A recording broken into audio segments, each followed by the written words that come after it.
Tadi sangka akan menyaksikan hal menarik secepat ini. Guru tidak hanya harus menjadi guru, tetapi harus terkenal juga. Banyak anak muda zaman sekarang bahkan mengambil resiko demi membesarkan nama mereka.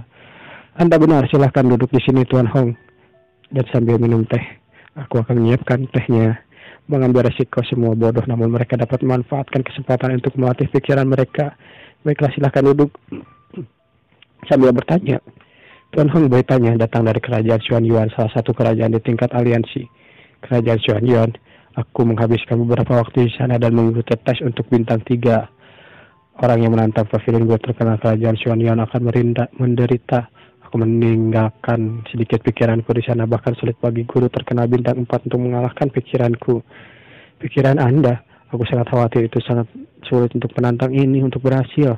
Hahaha, kata Tuan Hong sambil tertawa.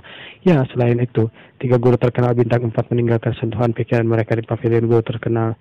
Yang lain juga, penantang harus mengalahkan ketiga guru terkenal itu sebelum menghadapi ku atau pikiranku. Menurutku ketiga guru terkenal itu akan membuatnya takut hingga berhenti. Tahu, tiba-tiba saja 5 dering, dong dong dong dong dong. 5 dering yang menandakan bahwa itu berhasil ya. Orang itu berhasil. Yang lain pun malah kaget. 5 dering penantang untuk mengalahkan pikiran 3 guru terkenal bintang 4 dan 5 telah berhasil. Kau bilang itu sulit? Ya, aku hanya bilang itu sulit. Aku tidak bilang itu tidak bisa dikalahkan. Ayo cepat cari tahu siapa penantangnya. Akhirnya mereka pun berhasil dalam penentangan. Mungkinkah semudah itu mengalahkan pemikiran yang ditinggalkan oleh seorang guru ternama bintang 5 dan guru ternama bintang 4? Orang aneh itu macam apa yang sudah kami singgung? Seseorang berlutut di sana. Ya, sekarang setelah Anda berhasil menantang pavilion, kami bersedia mematuhi perintah Anda. Akhirnya seseorang di sana sedang berlutut. Sekarang setelah Anda berhasil, aku bisa memohon maaf atas kelakuan kasarku terhadap Anda karena berbohong padamu tentang muding. Aku memang ingin kau melakukan sesuatu untukku, ucap Sang Xuan. Apakah mempunyai buku atau obat yang dapat membangunkan jiwa yang tertidur? Apakah Anda ingin membangunkan murid Anda? Ucap orang itu. Tuan Zhang, menantang pavilion guru terkenal, mendatangkan malapetaka di kerajaan tingkat atas dan membunuh para mahkota juga hanya menyelamatkan muridnya. Ini sesuatu yang aneh. Jiwa yang tertidur ada hubungannya dengan rahasia jiwa sejujurnya. Meskipun pavilion guru terkenal, syaratnya untuk mengetahui solusinya juga sangat sulit. Hanya guru ternama dari bintang 7 yang dapat mempengaruhi jiwa seseorang. Atau Anda bisa mencobanya menggunakan warisan Ancient Soul Oracle. Apa itu? Aku juga mendengarnya dari Moyu. Orang terkenal bintang 7 bisa membaca dan mempengaruhi pikiran orang. Tapi aku belum pernah mendengar tentang Soul Oracle ini, ucap Sang Xuan. Apa itu Soul Oracle? Sang Xuan bertanya. Lalu orang ini berkata, Soul Oracle adalah profesi khusus di zaman kuno. Ini sangat aneh. Aku juga baru mendengarnya dari para pendahulu kami. Dikatakan bahwa Soul Oracle dapat memanggil dan mengumpulkan jiwa melalui tarian celestial. Tapi profesi ini telah hilang dari kurang dari 10.000 tahun yang lalu. Apa kau tahu di mana warisannya? Atau di mana aku bisa mendapatkan buku tentang profesi ini, ucap Sang Xuan. Di sana orang itu berkata, aku tidak tahu lokasi warisannya, tapi dikatakan sebuah humanoid logam tanpa jiwa digali di kota. Boneka khusus dicampurkan oleh Ancient Soul Oracle dan akan segera dilelang. Anda dapat menemukan beberapa petunjuk yang berhubungan dengan warisan. Humanoid logam kota Wonghai ya? Ya, aku rasa begitu. Meskipun Soul Oracle benar-benar misterius, mereka dapat diandalkan dibandingkan guru terkenal bintang 7. Baiklah kalau begitu, sekarang Tuan Zhang memutuskan untuk pergi ke aliansi nasional. Aku akan mampir ke kota Wonghai. Jadi tujuan berikutnya Sang Xuan adalah kota Wonghai. Namun sebelum dia pergi, seseorang berkata, Tuan Zhang, aku sudahlah. Aku tidak punya pekerjaan lain di sini. Kau dapat membantu putrimu dan jika kau bersedia lalu jalankan saja kerajaan ini sesuai apa yang harus dikerjakan. Sementara itu aliansi nasional kota Wonghai. Ini adalah suasana di kota.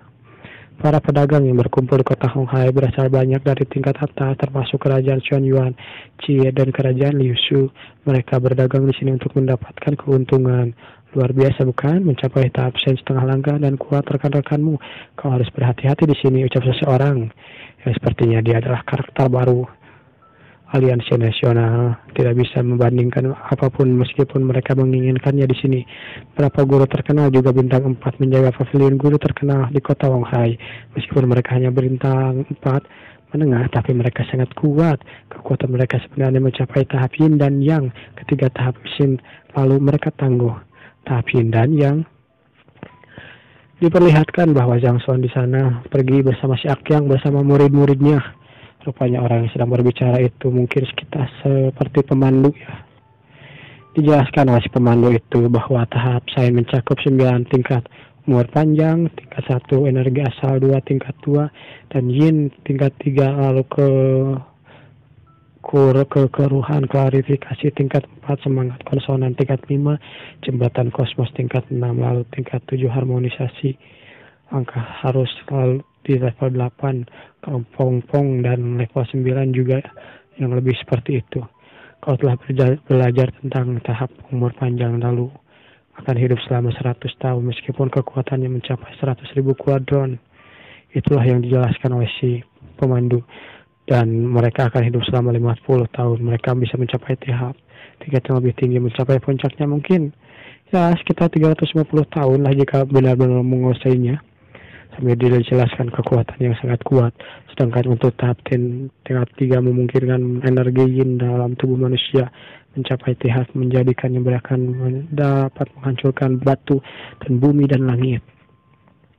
Para murid berkata, aku pikir panggung Great Master sudah cukup kuat, tetapi bagaimana menghancurkan gunung sehingga berkeping-keping? Bukankah itu sangat gila? Itu benar, orang-orang Great Master dapat menghancurkan mudah dengan batu. Itu seperti tidak ada harganya. Di tahap Great Master, pemandu menambahkan, sedangkan untuk tahap 4, keruhan level 4, energi asal dapat digunakan dibagi menjadi 4 jenis, dan sedangkan jiwa yang dapat dibagi menjadi tipe ringan dan tipe berat. Orang-orang pada tahap ini dapat meningkatkan kualitas energi asalnya melalui kultivasi. Artinya, ada kesempatan bagi para kultivator meningkatkan energi asal mereka. Aku yakin kamu memenuhi syarat dengan jelas. Artinya apa? Meningkatkan energi asal dari tingkat ketiga inferior ke tingkat ketiga ke tengah. Tuan Kang memiliki pavilion guru terkenal dari aliansi nasional. Seorang guru terkenal bintang 4 berada di level ini. Selain itu, tidak ada siapapun di aliansi nasional yang bisa melakukannya. Sedangkan untuk tahap 5 roh kosong, aku baru mendengar itu di luar jangkauan aliansi nasional. Aku tidak tahu tentang detailnya. Tuan muda, dia sudah bicara lama sekali, tapi di mana utusan itu? Ya, sebenarnya utusannya. Hah? Jadi dia adalah utusannya. Sambil diingat-ingat lagi, dia adalah, rupanya utusan itu ada si pemandu itu sendiri. Si utusan berkata, maaf lupa memperkenalkan diri pada kalian. Aku adalah Zhou Fei, utusan dari aliansi nasional. Aku menyamarkan ketidaknyamanan di aula racun. Zhou Fei. Ya, luar biasa penyamaran orang ini, luar biasa. Mereka tidak terlihat seperti orang yang sama. Rupanya entah apa yang terjadi ya. Si Zhou Fei ini mungkin si pangeran yang sebelumnya kita sebut-sebut tadi mungkin ya. Aku hampir lupa cari tahu kapan humanoid logam berjiwa itu akan dilelang, ucap Zhang Xuan pada Akyang. Baiklah tuan muda, aku akan mencari tahunya. Tidak perlu melakukan humanoid logam itu, tempat jiwa sangat berharga dan akan dilelang oleh pavilion guru penilai. Tempat berkumpulnya para penilai. Di sanalah benda itu akan dilelang. Di sana Zhang Xuan mendengar tentang tempat berkumpulnya sesuatu yang bernilai. Apakah itu sesuatu yang hebat? Baiklah, aku sudah siap sekarang dan familiar tempat ini. Aku akan mencatat dan membantumu secara gratis. Baiklah, kau butuh, tidak perlu pergi ke sana. Ya, Tuan Muda. Tuan Zhang, kami juga. Tidak, kata secara Tuan Zhang. Aku akan berikan Flame Lotus Seed ini kepada kalian dan kalian harus tinggal berkultivasi dengan keras, oke? Baik, Tuan Zhang, ucap murid-muridnya. Aku ingin pergi bersamanya, yang lain juga. Aku juga ingin pergi bersama Tuan Zhang. Hei, ayolah, aku akan memberikan ini. Bagaimana dengan identitasku? Memungkinkan tidak akan bertindak sesuka hati, ucap si Raja Racun. Baiklah, kau bisa tinggal di sini bersama mereka. Ngomong-ngomong, koin emas yang tidak berguna di sini di Wonghai, batu giok spiritual yang banyak digunakan di sini. Token giok yang paling banyak digunakan di sini dapat diklasifikasikan berdasarkan token giok batu. Apa maksudmu? Ya, token giok di sana terkenal dapat diklasifikasikan berdasarkan level 1. Token giok untuk pelajaran guru terkenal 100 pelajaran dari guru terkenal dan bintang 3. Satu token giok pelajaran guru terkenal di sini ditukar dengan 100 pelajaran. Begitu ya. Jadi pelajaran juga bisa dinilai sebagai mata uang di sini menggunakan token giok sebagai mata uang transaksi. Ini lumayan juga. Ini adalah sebuah toko. Oleh pavilion penilai banyak harta karun yang dikumpulkan di sini. Oleh karena itu, menjadi pasar transaksi terbesar dalam aliansi nasional. Sang Suan masuk ke dalamnya bersama si Akyang. Akyang bertanya, aku menjalankan toko di pasar mengetahui banyak hal tentang menilai dan memastikan setiap itu benar. Setiap orang pasti pernah melakukan kesalahan bahkan tanpa kecuali para penilai, bukan? Ya, di sana si Johai berkata, kemampuan penilai dibatasi oleh level dan wawasan sehingga mereka dapat memastikan bahwa penilaian ini memang benar. Tetapi bila mereka yakin, mereka akan menyegel harta karun itu dan mengundang para penilai untuk menilainya. Jika penilai yang diundang dapat memberikan penilaian pasti dapat berdasarkan semua orang akan diberikan nilai yang sama, bukan? Bahkan sebagai referensi itu berarti mereka tidak akan memberikan jawaban, ucap Sang Suan. Ya, seorang penilai hanya bisa melakukan 3 kesalahan. Dan dia tidak dapat melakukan pekerjaan ini lagi jika melakukan 3 kesalahan. Mereka akan langsung mengambil kesimpulan kita menemukan sesuatu. Mereka harus yakin tentang sesuatu itu. Mereka menjadi penilai resmi. Setiap harga harus dicatat dan digunakan sebagai nilai yang khusus. Tidak peduli level mana mereka berada, kualifikasi mana mereka akan dibatalkan jika mereka melakukan lebih dari 3 kesalahan. Sang Suan yang mendengar itu, pada kenyataannya setiap kerajaan adalah sama. Persyaratan kerajaan guru bahkan lebih ketat. Jika seorang melakukan kesalahan, mereka akan langsung didiskualifikasi. Sementara mereka mengobrol, seseorang berteriak-teriak kepada mereka, hei Tuan, aku punya batu bintang malam hari. Mereka bisa menerangi dunia seperti bintang dan datang ke sini dan lihatlah. Sang Suan tertarik mendengar itu. Meski wawasanku belum mencapai tingkat tertinggi, namun mampu mengetahui sumber dari sana hanya dengan menyentuhnya, bukan? Apa ini, ucap Sang Suan? Ini ya, kau benar-benar mempunyai mata yang bagus dan tajam. Barang ini saling berharga di kiosku dan mendapatkan dari perampok makam dari sebelumnya. Aku tidak tahu apa yang sebenarnya itu, tapi aku pernah melemparkan ini ke dalam api dan merendamnya dalam air, tapi tidak terjadi cedera. Ini sangat sulit diketahui, tapi kurasa ini adalah harta karun kelas 1 yang paling berharga. Apa kau mencoba membodohi kami, ucap si Seifa. Ini adalah barang yang menjual barang paling berharga ini hanya kelas 5. Bagaimana dengan ini? Ayolah Nona, bagaimana aku berani membodohimu, ucap pedagang itu. Aku meminta penilai bintang 2 untuk menilainya, tetapi dia tidak mencapai kesimpulan apapun. Baiklah, hentikan itu. Berapa harganya, ucap Sang Suan. Ya, sepertinya Anda ditakdirkan untuk menemui batu ini. Aku akan menjual harga murah hanya dengan 100.000 batu spiritual. Sang Suan mendengar harga 100.000 langsung batuk darah kecak. 100.000 batu spiritual. Aku pikir aku bisa membeli harga dengan murah di barang lapak kaki 5 seperti ini, tapi batu spiritual 100.000 lagi. Tailah, kata Sang Suan. Si pengantar berkata, penjual ini biasanya menipu pelanggan agar membeli barang mereka dengan harga tinggi. Jangan tertipu. Memangnya mereka penipu ya? Lalu, tunggu dan lihat saja, aku akan menawar. Aku yakin bisa membelinya dengan harga yang lebih murah nantinya. Oke, ucap Sang Suan. Dijelaskan bahwa si pemandu juga berkata, hentikan omong kosong itu. Kami telah membeli harta karun dari pavilion penilai sebelumnya. Itu bukan pertama kalinya kami datang ke sini. 100.000 batu spiritual setara dengan token giok untuk 10 pelajaran. Ayolah, ini perampokan. Ayolah, kau pasti bercanda. Aku sudah memberitahumu harga sebenarnya walaupun kurang menarik. Aku membelinya dengan harga tinggi. Juga mencoba pandai besi untuk mencoba menempanya, tapi gagal. Meskipun aku tidak tahu apa ini, aku tahu bahwa ini pasti harta karun. Itu karena kau tidak tahu pelanggan tetap bahwa aku tidak akan menyia-nyiakan waktumu. Kau dapat menawarkan harga dan kita akan mendiskusikannya. Bagaimana dengan itu? Baiklah, 15. Apa maksimal 15? Aku akan menjual kepadamu meskipun aku sedang merugi. Begitu mudahkah? Ya, baiklah kalau begitu, bayar sekarang. Namun di sana Sang Suan tidak mau membayarnya begitu saja. Aku benar-benar ingin bayarnya 15, tapi batu spiritual itu merupakan tebusan raja untukku. Aku tidak punya banyak. Aku rasa betul 15 itu terlalu banyak benda ini. Ayolah kau bercanda dari 10.000, dari 100.000 ke 15 itu benar-benar penurunan yang sangat luar biasa, bukan? Bukankah sulit datang ke sini untuk membeli humanoid logam tanpa jiwa? Dia tidak akan mendapatkannya tanpa ribuan batu spiritual. Kenapa dia berpikir untuk membayar 15 batu spiritual yang dia sukainya itu mahal ya? Namun di sana pemikiran itu langsung dipotong oleh Sang Suan yang berpikir, baiklah, aku akan melihatnya. Aku akan mendekat untuk mengetahui berapa nilainya dan mendiskusikan berapa harganya. Sang Suan memegang itu. Lalu tiba-tiba saja Heavenly Pet aktif. Lalu rahasia tersembunyi, apakah karena mereka tidak tahu bisa melihat ini? Kekurangan ini adalah jimat skala naga ditempa oleh pandai besi bintang 6. Baisi 2000 tahun yang lalu ini dapat digunakan dalam setengah langkah Master Science level 9. Ini sangat berharga, ucap Sang Suan dalam hati. Sepertinya aku harus berusaha untuk mendapatkannya. 15, aku akan mengambilnya. Tiba-tiba seseorang berkata seperti itu. Penilai Grandmaster Liu Chang, Anda di sini?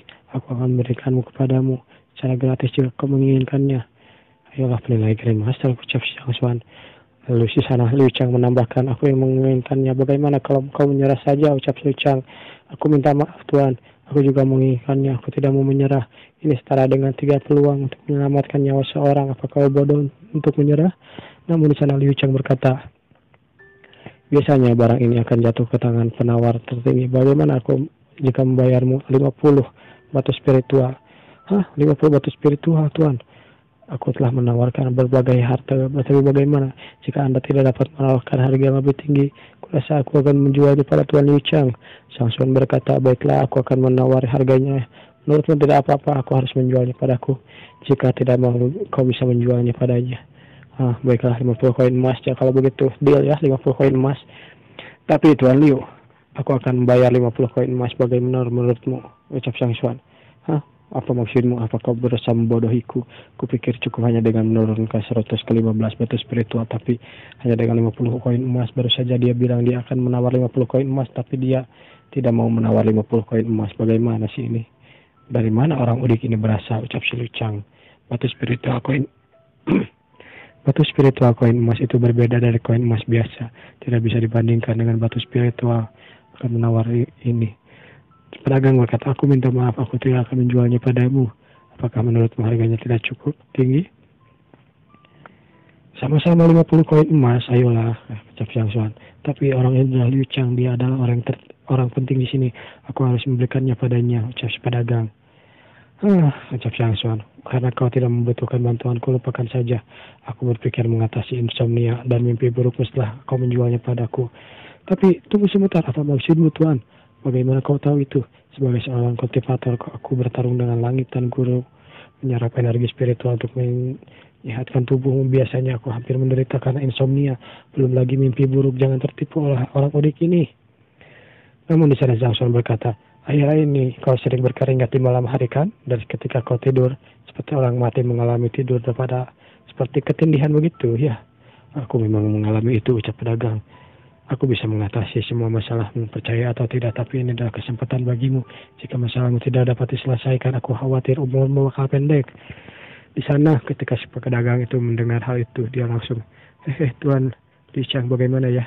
Setelah mendengar hal ini, sepertinya dibandingkan dengan nyawaku, kurasa nyawaku lebih berharga. Tuan, aku akan berikan batu ini padanya saja. Liu Chang tidak mau berdebat, langsung pergi saja. Dasar penipu, tempat ini kau harus berhati-hati, banyak penipu di sini. Baiklah Tuan, jangan khawatir, aku sekarang dapat mengidentifikasi masalahmu. Aku akan membantumu, ucap Sang Suan. Banyak harta karun yang sudah kau jual, sudah tahu, penuh lumut dan hijau. Aku dapat dengan mudah mengetahui bahwa mendapatkannya dari perampok makam milik Master tahap setengah sain. Ya, memang aku menggali makam milik seorang Master tahap setengah sain 8 bulan yang lalu. Bagaimana Anda mengetahuinya? Tenang, kata Sang Suan. Yang harus kau lakukan bukanlah urusanku. Jika Master tahap setengah lainкah ini mati secara normal, itu maka baik-baik saja. Sayangnya dia meninggal karena pengkhianatan dan kebencian yang menyebar ke seluruh tubuhnya. Lalu buruk menyebar di antara benda-bendanya. Jadi hampir semua barang yang kau keluarkan dari makam itu berada dalam kutukan. Mudahnya untuk memecahkan masalahmu.